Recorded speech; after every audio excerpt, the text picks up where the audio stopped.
4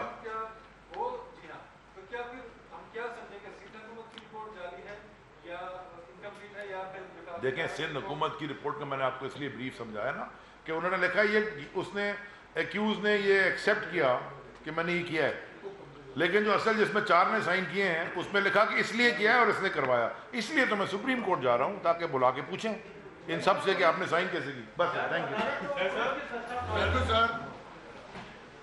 وفاقی وزیر علی زیدی نے عزیر بلوچ جے آئی ٹی، سانحہ بلدیہ جے آئی ٹی اور نثار مورائی جے آئی ٹی سے متعلق اہم انکشافات کیے ہیں. خاص کر عزیر بلوچ جے آئی ٹی سے متعلق انہوں نے کہا کہ سندھ حکومت نے جو جے آئی ٹی گزشتہ روز جاری کی ہے اس میں کچھ رد و بدل کی گئی ہے. انہوں نے جو فرق بنیادی بتایا ہے اس میں کہا ہے کہ 6 ممبران تھے اس جے آئی ٹی کے، 6 کے دستخط ہیں جو جے آئی ٹی سندھ حکومت نے ریلیز کی ہے، لیکن جو دستاویزات جے آئی ٹی کے علی زیدی صاحب کے پاس ہیں اس پر جو فیڈریشن کے 4 ممبران تھے اس جے آئی ٹی میں شامل ان کے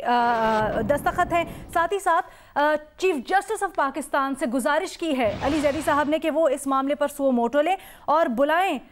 تمام فریقین کو اور ممبران کو جے آئی ٹی کے تاکہ تصدیق ہو سکے کہ کس کی جے آئی ٹی یا کس کی بات میں وزن ہے، کس کی بات میں دم ہے. وفاقی وزیر علی زیدی نے پریس کانفرنس کرتے ہوئے کہا کہ چیف جسٹس سپریم کورٹ سے اپیل ہے کہ اس معاملے کا نوٹس لیں، سو موٹو ایکشن لینے کے لیے وہ پٹیشن دائر کریں گے. انہوں نے کہا کہ سندھ حکومت نے عزیر بلوچ کی جو جے آئی ٹی رپورٹ جاری کی ہے وہ مختلف ہے. جے آئی ٹی رپورٹ میں جرائم کا ذکر ہے، کس کے کہنے پر ہوا جرائم اور جرم کس کے کہنے پر ہوا یہ نہیں بتایا گیا، کس کے کہنے پر کیا کارروائی ہوئی یہ نہیں بتایا گیا. انہوں نے پریس کانفرنس کے دوران مختلف ٹی وی پروگرامز کے کلپس بھی چلائے اور ساتھ ہی ساتھ انہوں نے یہ بھی کہا کہ کل پیپلز پارٹی کے رہنما نبیل گبول کہہ رہے تھے کہ پوری جے آئی ٹی سامنے نہیں آئی. دلچسپ بات یہ ہے کہ اب تک یہ نہیں بتایا گیا کہ کس کے کہنے پر قتل کیے گئے. آج حقائق رکھیں گے، دستاویزات دیں گے اور آئندہ کے لاہ عمل سے آگاہ کریں گے. انہوں نے کہا کہ ہم انتظار کر رہے تھے کہ جے آئی ٹی رپورٹ پیش کریں، اللہ کر کے انہوں نے جے آئی ٹی رپورٹ پیش کی. ساتھ ہی ساتھ انہوں نے یہ بھی کہا کہ ہم ملک بدلنے اور اسے صحیح راہ پر لگانے آئے ہیں. ہمارا فرض ہے کہ جس نوعیت کے ایک شخص انکشافات کر رہا ہے انہیں سامنے لائیں. یہ وفاقی وزیر علی زیدی نے پریس کانفرنس کرتے ہوئے بات کی ہے. انہوں نے سندھ حکومت کا عزیر بلوچ کے سر کی قیمت ہٹانے کا نوٹیفیکیشن بھی اس دوران دکھایا. عزیر بلوچ کا 164 کا بیان حلفی بھی سب نے دیکھا، یہ بھی انہوں نے کہا. یہ جو بیان حلفی جس کا ذکر کریں آپ مبشر، اس کے مندرجات بھی بتاتے چلیں. علی زیدی صاحب نے جو جے آئی ٹی رپورٹ ہے خاص کر جو کہ سندھ حکومت نے جاری کی ہے، کیونکہ یہ 2 جے آئی ٹیز، علی زیدی صاحب یہ موقف اختیار کیے ہوئے ہیں کہ جو گزشتہ روز پیپلز پارٹی کی جانب سے جے آئی ٹی رپورٹ جاری کی گئی ہے اس میں کچھ رد و بدل کی گئی ہے، کچھ ایڈیٹنگ کی گئی ہے، کچھ پارٹس کو حذف کیا گیا ہے. تو جو 164 کا بیان یعنی بیان حلفی عزیر بلوچ کا جس کو انہوں نے ریفر کیا اس میں وہ کہتے ہیں کہ عزیر بلوچ کہتے ہیں کہ سینیٹر یوسف بلوچ کے کہنے پر قائم علی شاہ اور فریال تالپور سے وہ ملے اور ان کے خلاف جو ہیڈ منی تھی یعنی عزیر بلوچ کے پر جو ہیڈ منی تھی وہ ختم کروانے کا کہا، جو کہ عزیر بلوچ بیان حلفی میں کہتے ہیں کہ آصف علی زرداری اور فریال تالپور کے کہنے پر ختم کیا گیا. مزید کچھ انکشافات بھی بتائے جو بنیادی انہوں نے فرق بتائے ہیں اپنی جے آئی ٹی کی رپورٹ یعنی ان کے پاس جو ہے جس میں 4 دستخط ہیں اور وہ جو کہ کل جاری کی گئی ہے سندھ حکومت کی جانب سے جے آئی ٹی، اس میں انہوں نے بتایا کہ جو ان کے پاس جے آئی ٹی رپورٹ ہے وہ 43 صفحات پر مشتمل ہے. 35 صفحات پر مشتمل وہ جے آئی ٹی رپورٹ ہے جو کہ سندھ حکومت نے کل جاری کی ہے. انہوں نے کہا ہے جو 43 پیجز والی ان کے پاس جے آئی ٹی رپورٹ ہے اس میں دوستوں کے ناموں میں ذوالفقار مرزا کا نام، فریال تالپور کا نام، یوسف بلوچ کا نام، شرجیل میمن کا نام، عزیر مظفر ٹپی کا نام شامل ہے. ساتھ ہی ساتھ اس میں بڑی ڈیٹیلز بتائی ہوئی ہیں اور کہا ہے کہ قادر پٹیل کے کہنے پر جلیل جو کہ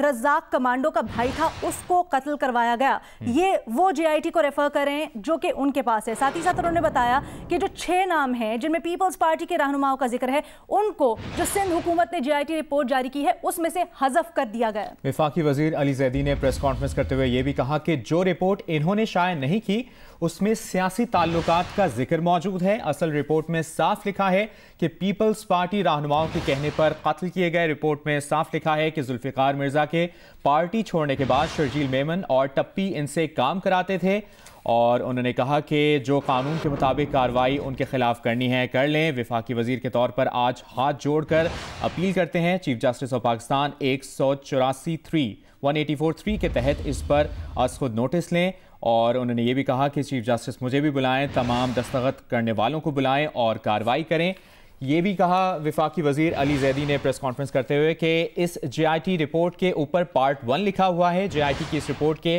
37 صفحات ہیں جس پر 4 آدمیوں کے دستخط ہیں. JIT کی اصل رپورٹ 43 صفحات کی ہے جس پر کسی نے دستخط نہیں کیے تھے. اس رپورٹ میں فریال تالپور، عبدالقادر پٹیل، شرجیل میمن، یوسف بلوچ، ذوالفقار مرزا اور نثار مورائی کا نام ہے. جو رپورٹ انہوں نے ریلیز کی ہے اس میں لکھا ہے کہ عزیر بلوچ نے جلیل رزاق کمانڈو کے بھائی کو مارا. جس رپورٹ پر اداروں کے دستخط ہیں اس رپورٹ میں ہے کہ 2011 میں عبدالقادر پٹیل نے جلیل کے قتل کی ذمہ داری دی. وفاقی وزیر بحری امور علی زیدی، جنہوں نے یہ سارا سلسلہ شروع ہوا جب اسمبلی میں بڑی پرجوش ایک تقریر کی اور پیپلز پارٹی کو ہدف تنقید بناتے ہوئے انہوں نے ایک JIT کی رپورٹ، یہی JIT کی رپورٹ انہوں نے لہرائی اور کہا کہ اس JIT رپورٹ میں، عزیر بلوچ کی JIT رپورٹ میں بہت سے انکشافات ہیں پیپلز پارٹی کی سینئر قیادت سے متعلق جو کہ پیپلز پارٹی اور پیپلز امن کمیٹی کا تعلق جوڑتے ہیں، جس سے ساری بحث شروع ہوئی. اس کے بعد مرتضیٰ وہاب نے چیلنج کیا کہ علی زیدی صاحب یہ رپورٹ دکھائیں. جب انہوں نے کہا ہم جاری کر دیتے ہیں، رپورٹ پبلک کر دیتے ہیں. جب یہ رپورٹ جاری ہو گئی تو گزشتہ روز علی زیدی صاحب نے چیلنج کرتے ہوئے کہا کہ وہ آج ایک اہم پریس کانفرنس کرنے جا رہے ہیں جس میں وہ حقائق سے پردہ اٹھائیں گے. اور اب سے کچھ دیر پہلے علی زیدی صاحب نے جو پریس کانفرنس کی ہے اس میں انہوں نے نہ صرف فرق بتایا ہے اوریجنل، جس کو وہ کہتے ہیں ایک اوریجنل JIT رپورٹ جس کے اوپر 4 ممبران کے جو کہ JIT میں شامل ہیں، جو کہ اداروں کے ممبران ہیں، ان کے دستخط ہیں. اور علی زیدی صاحب یہ دعویٰ کرتے ہیں کہ وہ رپورٹ اصل ہے جس میں بہت سے نام، بہت سے حقائق اور خاص کر 164 کا بیان عزیر بلوچ کا شامل ہے جس میں بہت سے اعتراف ہوئے ہیں جو کہ پیپلز پارٹی سے تعلق جوڑتے ہیں. اور ساری کارروائیاں جو کہ عزیر بلوچ نے کی، جو اعتراف انہوں نے لوگوں کو قتل کرنے کی اس سے متعلق پیپلز پارٹی کو بھی امپلیکیٹ کرتے ہیں.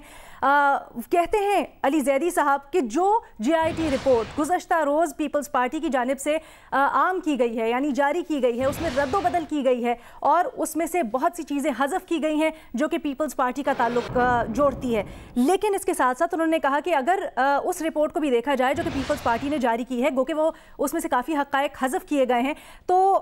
پولیس کا کردار اور جس طرح سے پولیس نے کارروائیاں کی اور عزیر بلوچ کے وہ اعتراف جو کہ جاری کردہ JIT رپورٹ میں ہے جس میں کہا گیا ہے کہ پولیس اثر انداز ہوئی، اس سے بھی بہت سے سوالات جنم دیتے ہیں. تو اب یہ علی زیدی صاحب کا بیان، اس کے اوپر انہوں نے درخواست کی ہے چیف جسٹس آف پاکستان سے کہ وہ سو موٹو لے.